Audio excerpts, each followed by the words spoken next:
I was trying to find assistance. I was trying to find work, and also trying to maintain my home and keep up with everything that I could. And also raising my 2 children. So where are your children now? Who's raising them?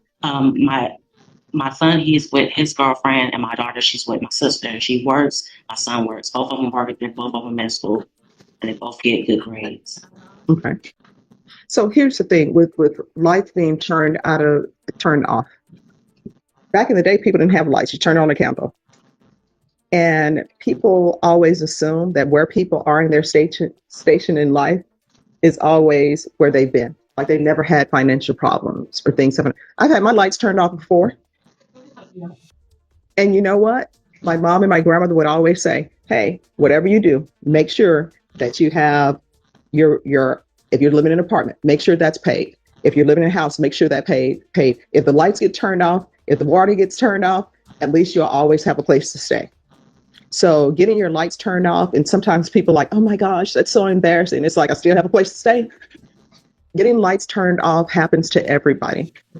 I guarantee you, a majority of the people in this courtroom, attorneys included, deputies included, court reporter included, have at some point had some utility turned off. One time it happened to me, and it's just because I forgot to pay a bill. And I'm like, hey, why is my water not on? And they said, Stephanie, Sus came out and turned it off.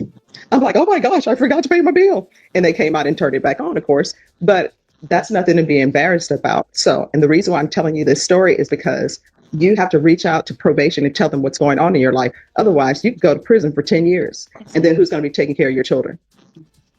Now, what's happening with the new number one in this case?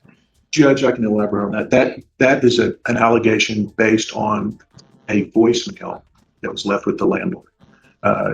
I've received a copy of the police report. The landlord sent a copy to the court, and it was forwarded to me by Norma.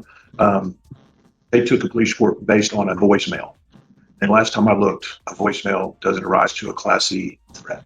What? So anyway, that'll have to be sorted out. I think that's obviously one of the reasons why we're not going on that today. All right. So what's happening with this number one?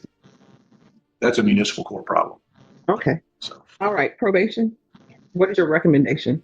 All right. So why were you not reporting? That's the easiest thing, to pick up the phone. I was communicating with my probation officer. I was not in March and April. I was in March and April. I did. I even got kind of scared because he wasn't responding back to me. He never did tell me to come in. Everything that I was going through, far as dealing with the landlord and also dealing with housing, and my life still been not connected. I was communicating with him. So has she been communicating? Judge, I can check the notes. All right.